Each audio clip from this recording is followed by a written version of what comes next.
அஸ்ஸலாமு அலைக்கும். இன்றைக்கி வந்து காடை கிரேவி செய்ய போகிறேன். இதுக்கு என்னென்ன தேவையான பொருட்கள்லாம் சொல்கிறேன். இது 5 காடை நல்லா சுத்தம் பண்ணி வாணலில் போட்டுக்கோங்க. இதுக்கப்புறம் மஞ்சத்தூள், இஞ்சி பூண்டு விழுது, கரம் மசாலா, தயிர், தக்காளி 1 பெரிய தக்காளி, 3 பச்சை மிளகா, வெங்காயம் 2 வெங்காயம் நல்லா கொஞ்சம் மெலிசா அரிஞ்சு வச்சுருக்கேன், ஒரு எலுமிச்சம்பழம், கொத்தமல்லி தழை, தேவையான அளவு போட்டுக்கணும். உங்கள் காரத்துக்கு தகுந்தது போட்டுக்கணும். மிளகுத்தூள், இப்போ மிளகுத்தூள் இது மாதிரி போட்டுக்கோங்க.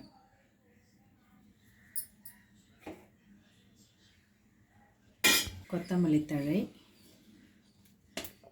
தக்காளி, பச்சை மிளகா, வெங்காயம், தயிர்,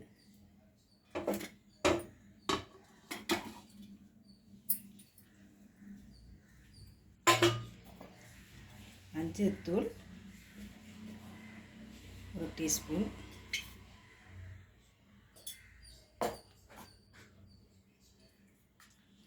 இஞ்சி பூண்டு விழுது 2 டீஸ்பூன்,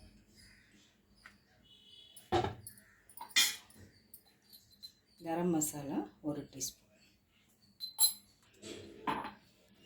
உப்பு தேவையான அளவு, ரீஃபைண்ட் ஆயில்,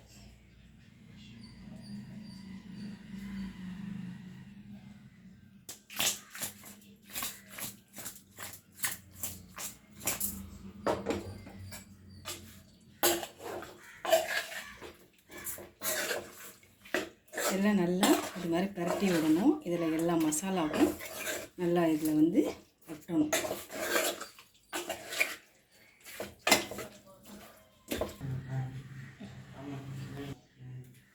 இப்போ எலுமிச்சை சாறும் இதிலே புழிஞ்சு விட்டுருங்க.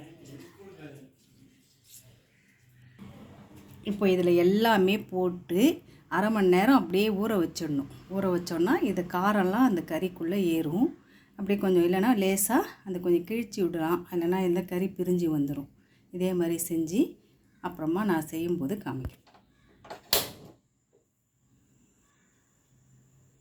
இப்போ இதில் எதுவுமே தண்ணி கிண்ணி எதுவுமே விடாதீங்க. இதிலே தண்ணி விடும். அதுக்கப்புறம் பார்த்துட்டு வேணால் போடலாம். இப்போ இது மாதிரி மேலே ஒரு தட்டு போட்டு மூடிடுங்க.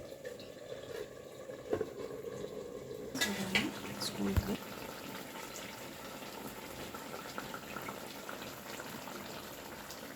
இப்போ பாருங்கள், நான் இது தண்ணியே ஊற்றலை. இதில் தக்காளி வெங்காயம் இதெல்லாம் போட்டிருக்கோம் இல்லையா, இதிலே இப்படியே தண்ணி வந்துடுச்சு பாருங்கள். அந்த தண்ணியே போடும்,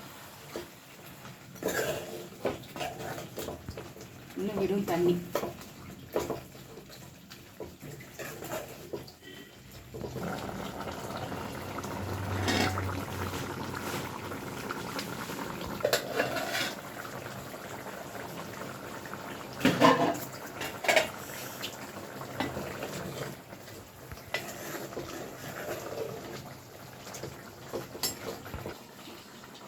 இப்போ இதிலே தண்ணி விட்டுருந்துச்சு.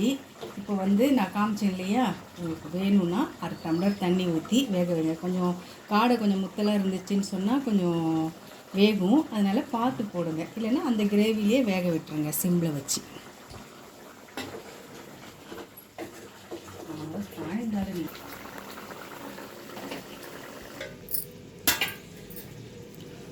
இது பாருங்கள், நல்லா இது மாதிரி இதுமாரி கிரேவி நல்லா இது மாதிரி வந்துடுச்சு. உங்களுக்கு இன்னும் கிரேவி வேணும்னா வச்சுக்கோங்க, இல்லைனா இன்னும் கொஞ்சம் நேரம் கூட வச்சு நல்லா இது பண்ணிக்கலாம். இது மாதிரி நல்லா வந்து பெரட்டி சுண்டை வச்சுக்கோங்க. கிரேவி இப்படி இருந்துச்சுன்னா தோசை, இட்லி, சாதத்துக்கெலாம் போட்டு சாப்பிட்டா நல்லா டேஸ்ட்டாக இருக்கும். இதில் வந்து பெப்பர் நீங்கள் பார்த்து போட்டுக்கோங்க. காரம் எவ்வளோ வேணுமோ அவ்வளோ தகுந்த மாதிரி போட்டுக்கோங்க. உப்பும் பார்த்து போட்டுக்கோங்க. நல்லா எண்ணெய் பிரிஞ்சு வரணும்.